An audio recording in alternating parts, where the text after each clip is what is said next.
Hello and welcome guys to your own study channel, that is SDU Adioda. In this lecture we are going to study about the delegation of authority, its meaning, features, importance and elements of delegation of authority. So students, let's get started.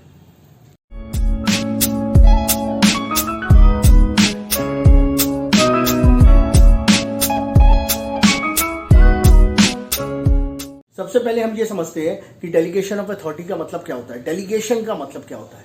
Delegation का मतलब होता है किसी काम को करने के लिए प्रतिनिधि की नियुक्ति करना, किसी को ड्यूटी अलॉट करना, उसको अथॉरिटी देना कि वो अब काम उसने कंप्लीट करना है। तो एक हेड अलॉट करना, प्रतिनिधि नियुक्त करना। तो departmental of authority means sharing of task, responsibilities and authority between the managers and the subordinates.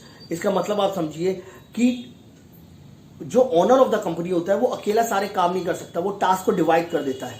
जब वो डिवाइड कर देता है तो नीचे वाले जो जितने भी मीडियम लेवल के मैनेजर्स होते हैं और लोअर लेवल्स ऑफ मैनेजर होते हैं उनको अथॉरिटी दे देता है कि आप अपने नीचे वाले एम्प्लॉय, अपने नीचे वाले जो वर्कर्स हैं, अपने जो डिपार्टमेंट के वर्कर्स हैं, उनको आप कमांड करेंगे, उनको आप ड्यूटी असाइन करेंगे, उनसे फीडबैक आप लेंगे, फिर आप हमें फीडबैक देंगे।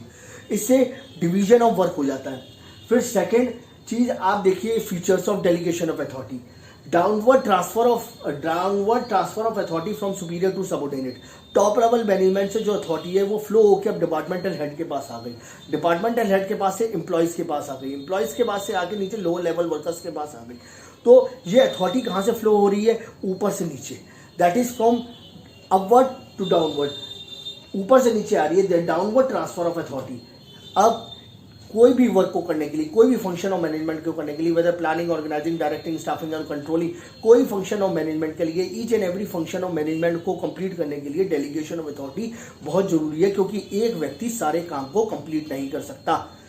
Third, the person who delegates the authority.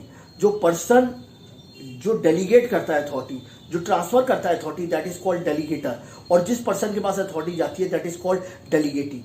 फिर the concept of delegation, fourth feature उसका है, the concept of delegation is based on the division of work. एक आदमी सारे काम नहीं कर सकता, तो वर्क को डिवाइड कर दिया जाता है, that is the principle of division of work.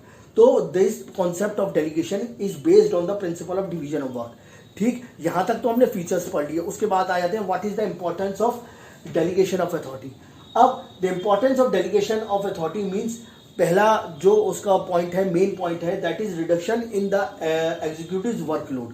अब एग्जीक्यूटिव्स को वर्क बहुत करना होता है, एक ऑर्गेनाइजेशन में बहुत सारे वर्क होते हैं, अकेला आदमी वर्क नहीं कर सकता।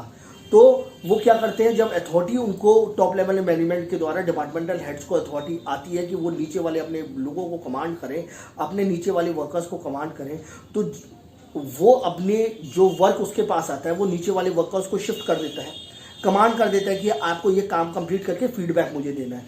अब उसके पास टाइम बचता है, वो अपनी क्रिएटिविटी को यूज़ करके, वो जो बचे हुए टाइम को यूज़ करके अपनी क्रिएटिविटी के साथ कुछ और काम भी कंप्लीट कर सकता है। अब वो सिर्फ उसी काम में नहीं फंसा रह सकता, वो कुछ और काम भी कंप्लीट कर सकता है, किसी और चीज़ पे, किसी और डिपार्टमेंट में भी ध्यान दे सकता है, और जो वर्क बचे हुए हैं उन पर भी ध्यान दे सकता है। Second is employees development. जब एम्प्लॉयज़ के पास अथॉरिटी आ जाती है कि उन्हें सारा वर्क कंप्लीट करना है, तो वो ये चीज़ आप मान के चलिए, वो ज़्यादा से ज़्यादा अच्छा परफॉर्म करते हैं, वो बेटर टू बेटर रिजल्ट देने की प्रयास करते हैं, अपनी क्रिएटिविटी और अपनी स्किल्स का यूज़ करते हैं।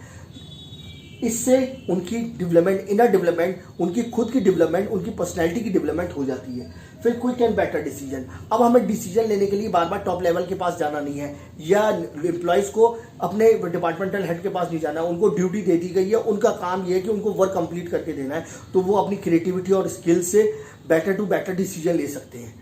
फिर इससे डिसीजन लेने में डिले नहीं होता। हमने कई बार देखा था फॉर्मल ऑर्गेनाइजेशन स्ट्रक्चर में कि नीचे से ऊपर जाता था डिसीजन लेने के लिए, हमें कंसल्ट करना है तो पहले बीच में जाएगा, फिर टॉप लेवल पे जाएगा, फिर टॉप लेवल से जवाब होता हुआ नीचे आएगा। It takes very long time.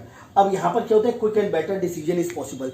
जब उनको ही डिसीजन लेना है, उनको ही वर्क कंप्लीट करना है, उनको ही अपनी क्रिएटिविटी और स्किल यूज करनी है, तो वो सारा खुद कमांड करते हैं और खुद सारा वर्क को कंप्लीट अपना करते हैं, जिनको जो ड्यूटी अलॉट की जाती है। फिर उसके बाद है high moral of the subordinates. अब जब हर सबऑर्डिनेट की इच्छा होती है कि वो अपने ओनर की, अपने डिपार्टमेंटल हेड की आइज में रैंक करे, आइज में रैंक करे। सब लोग एक दूसरे से सुपीरियर अपने आप को कोशिश करते हैं कि हम बेटर टू बेटर परफॉर्म करेंगे, जल्दी से जल्दी टास्क परफॉर्म करेंगे, तो एम्प्लॉय हमारे, जो हमारा एम्प्लॉयर है वो हम रिगार्ड करेगा, जो हमारा हेड है वो हमें रिगार्ड करेगा। तो high moral of the subordinates. और अगर हम जल्दी से जल्दी वर्क कंप्लीट करके, एम्प्लॉय की ये भावना हो जाती है, ये वर्कर की ये भावना हो जाती है कि वो वर्क कंप्लीट करेंगे, अच्छा परफॉर्मेंस देंगे, तो प्रोडक्शन जो हेड है, जो डिपार्टमेंटल हेड है, वो उनको प्रेज करेगा। इससे high moral of the subordinate हो जाता है। अब उनको ड्यूटी, उनको काम खुद ही करना है, उनको किसी के पास पूछना तो जाना नहीं है, डिसीजंस उन्होंने खुद लेने हैं, तो इसके लिए उनका मोरल बहुत हाई होता है। इससे उनकी एफिशिएंसी भी बढ़ती है, क्रिएटिविटी भी बढ़ती है, स्किल्स भी बढ़ते हैं। बेटर कोऑर्डिनेशन,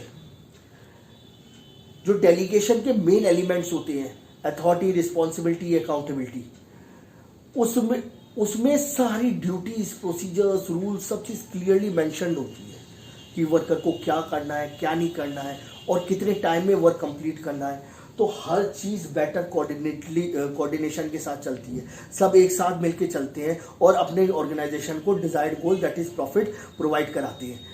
तो इससे better coordination, delegation of authority से, जब हर चीज़ क्लियर है कि किसको क्या करना है, किसको क्या जवाब देना है, और किसको कितने टाइम में वर्क कंप्लीट करना है, हर चीज़ क्लियर है, और किसने किसको कमांड करना है, तो ये चीज़ अब क्लियर है, तो better coordination is maintain in the enterprise.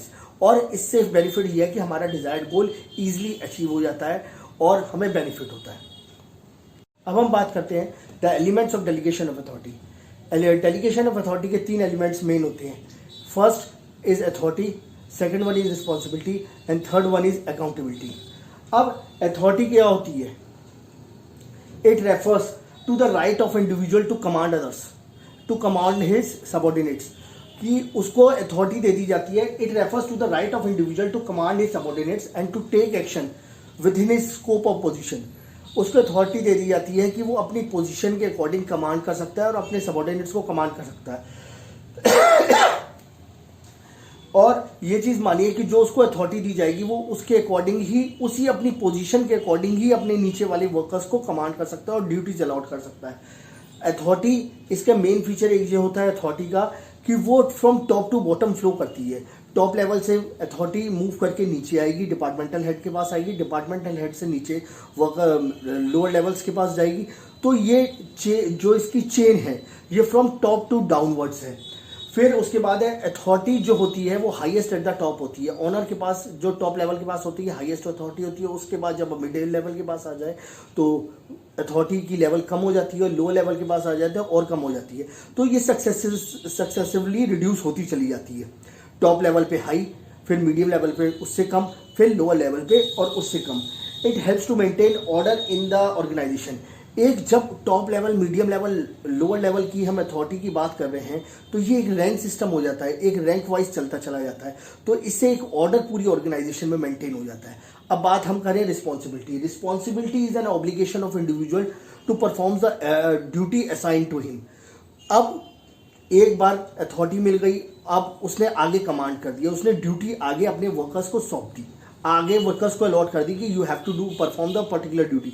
अब जब वर्कर्स ने वो ड्यूटी एक्सेप्ट कर ली तो वो उनको रिस्पॉन्सिबिलिटी हो जाती है कि वो काम कंप्लीट करके फीडबैक, अब जिनसे उनको कमांड मिला है उनको जवाब देना।